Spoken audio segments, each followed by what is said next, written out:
Inflation and the quantity theory of money. So we have three concepts here. Money illusion. This is when people mistake changes in nominal prices for changes in real prices. We could also say when people mistake changes in nominal wages for changes in real wages. Then we have something called the real rate of return, which is the nominal rate minus the inflation rate. And then we have the nominal rate of return, which is the real rate of return, not including inflation. So what is nominal and real? You've seen that several times here. The nominal includes the inflation rate.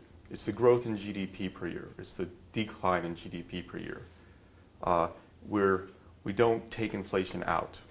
So the thing is that we can have nominal GDP growth, but we could have real loss. That is, our real GDP could be decreasing while our nominal GDP is increasing. So how could that be happening? Let's go back to this equation. MV equals PQ. Remember, M is the money supply, V is spending, P is the price level, Q is real GDP. So we have real GDP here. That is, what can we actually buy and sell? What are the real goods? When we bring this together, price times quantity, we get nominal GDP. So in this example, we're going to hold V constant. M increases, which means this entire thing has to increase. Since an increase multiplied by 1 is an increase, this entire thing has to go up.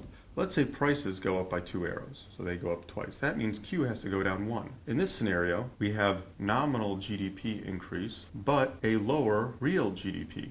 So whenever we think of nominal and real, real is what is actually taking place in the economy. It's how many goods and services we can buy.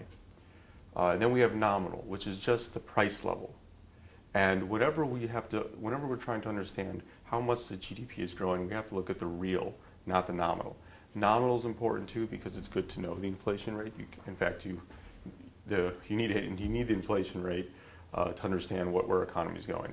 So real GDP, nominal GDP. Real GDP is what matters. When real GDP goes up, we're wealthier. When nominal GDP goes up, it doesn't mean we're necessarily wealthier. We could be. Nominal GDP could also go down, but real GDP could go up. This was a normal thing under the classical gold standard. Under the classical gold standard before World War I, deflation was the norm. Prices generally decrease on average by about 0.5% a year, sometimes more. And as a result, one theoretically could have, if we had a really slow real GDP growth, we could have, say, real GDP growth of 0.5%.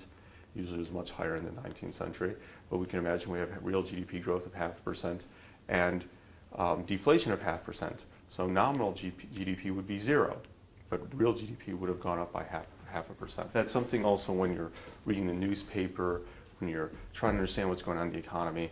You should try to figure out if the journalist who's writing knows the difference between nominal GDP and real GDP, and which statistic they're using, because that matters quite a bit. Okay, we have something called the Fisher effect. The Fisher effect is the tendency of nominal interest rates to rise with expected inflation rate. In expected inflation, we use this symbol.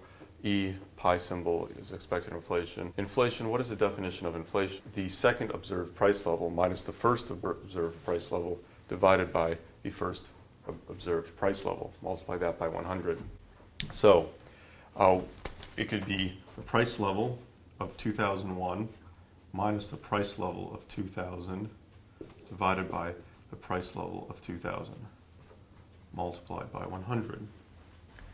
And that will get you the inflation rate. We have real interest rates and nominal interest rates. Again, nominal interest rates take into account inflation. The real interest rate is the interest rate without inflation. So we could write this. So the real interest rate is going to be the nominal interest rate minus the inflation rate equals the real interest rate. If nominal interest rates were 10%, we have inflation of 5%, the real interest rate is 5%.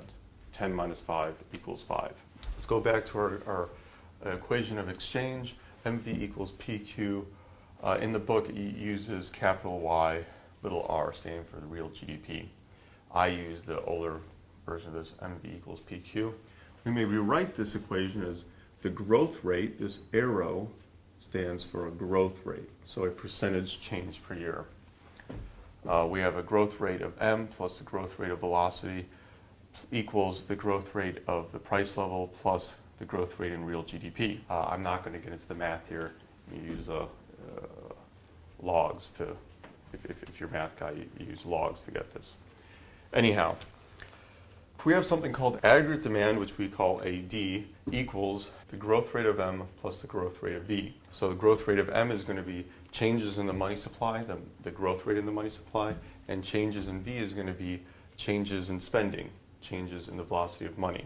So velocity of spending, which we'll just call spending, is equal to the growth rate in consumer spending, the growth rate in investment spending, plus the growth rate in government spending, plus the growth rate in net exports. And net exports equals exports minus imports. All of it, of course, are growth rates.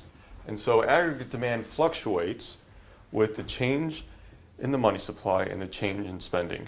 And a change of spending is made up of consumption plus investment spending plus government spending plus net export spending. So here we have inflation and percentage change in GDP.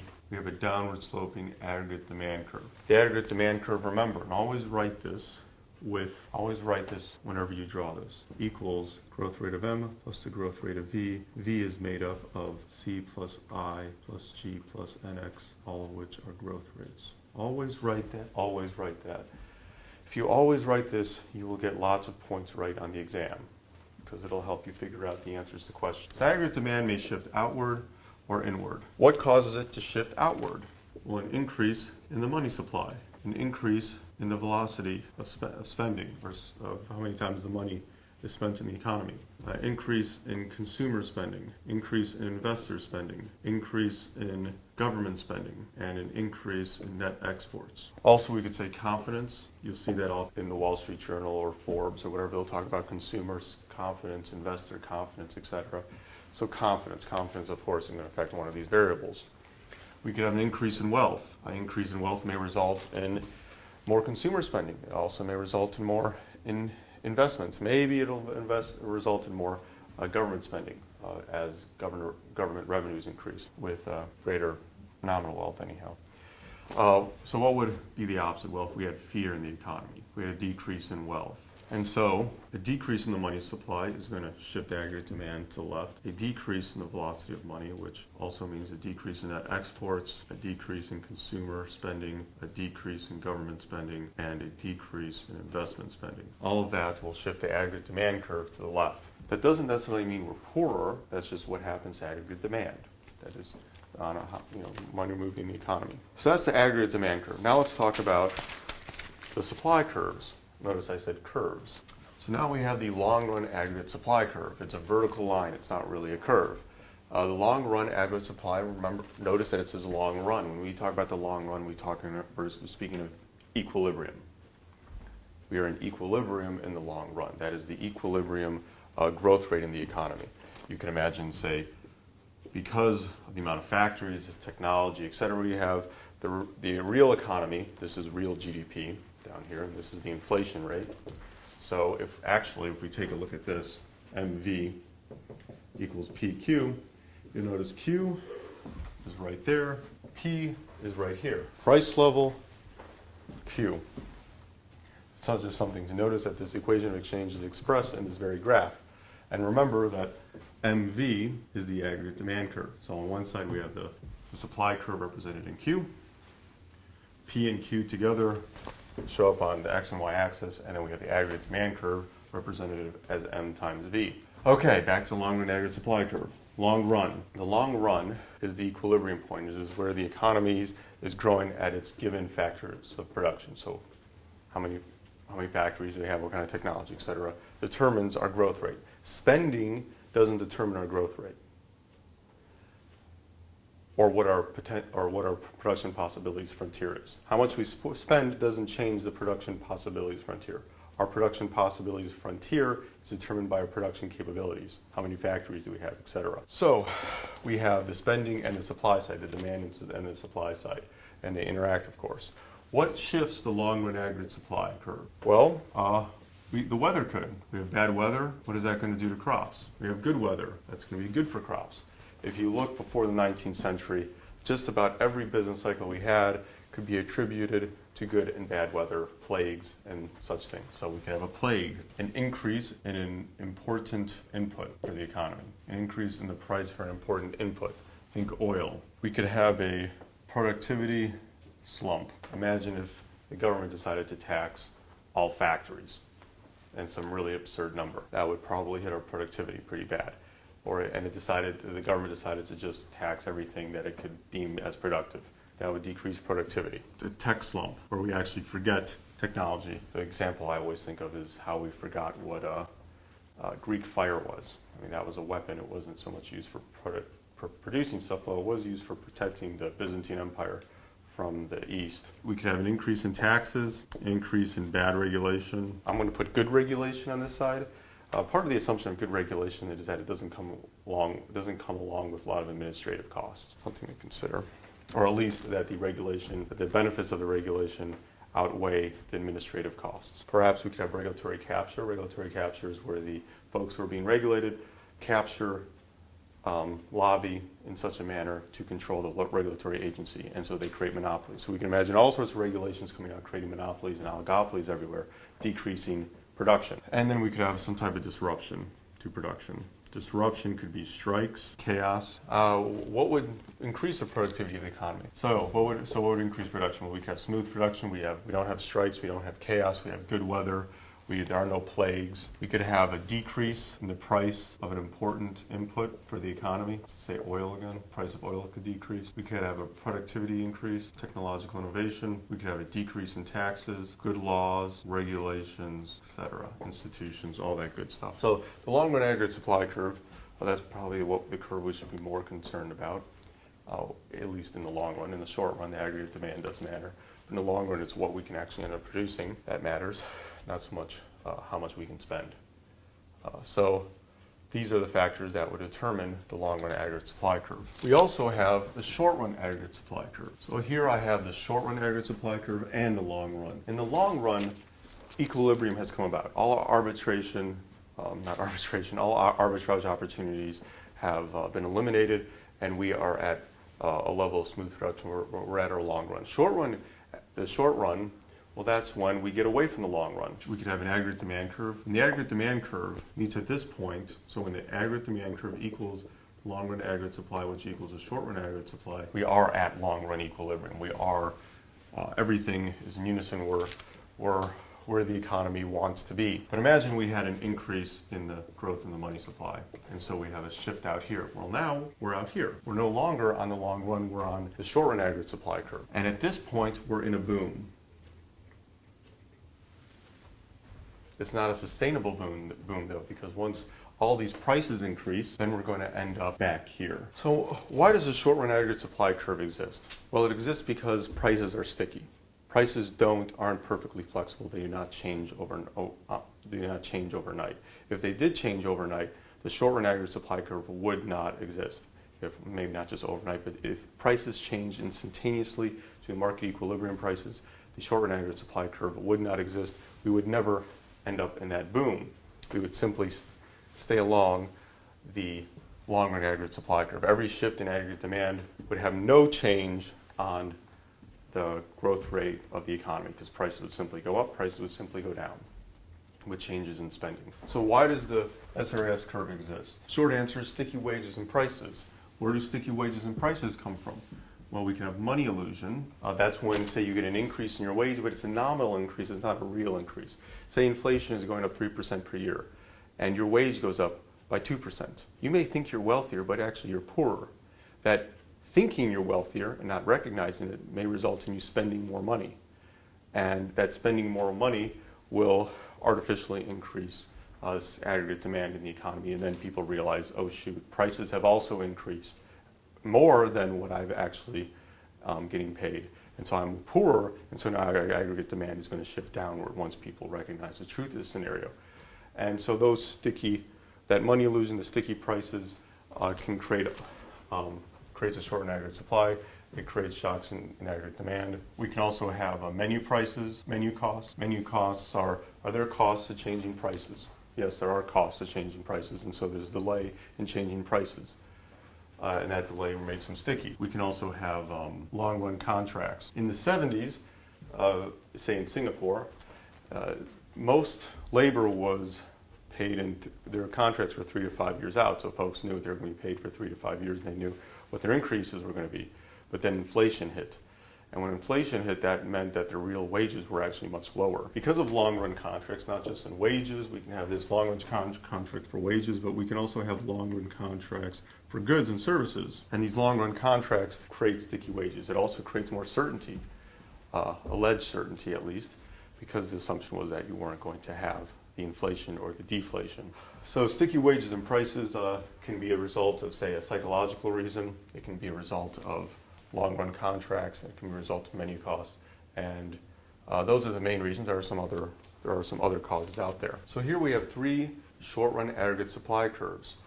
On the more vertical one has more flexible prices, and the more vertical one is more vertical, just like the long-run aggregate supply curve is more vertical. At the long-run aggregate supply curve, the prices are perfectly and instantaneously flexible. Here, when they're slightly changed, when it's slightly canted, then we have flexible prices.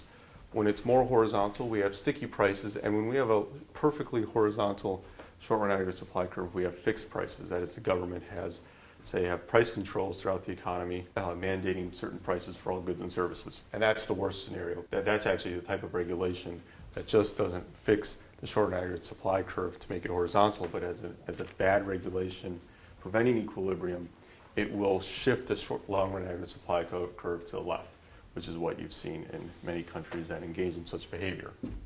And so examples of countries that are like this would be someplace like Venezuela. This would be, say, France or the United States, and this would be Singapore. So Singapore has very flexible wages. Wages in Singapore are 4 times more flexible than wages in the United States. That is, they move that much quicker.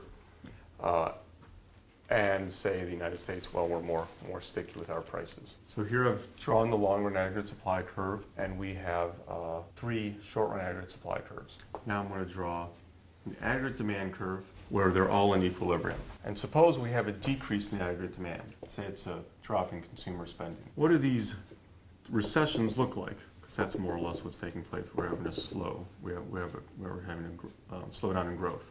So with fixed prices, we have a pretty deep recession. With sticky prices, we have a decently sized recession. And then with flexible prices, we have a much smaller recession.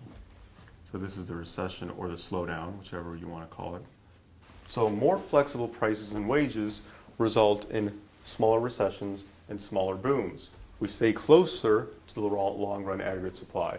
So the government, if it's going to choose a policy regarding wages, it should be choosing a policy that maximizes the flexibility of wages.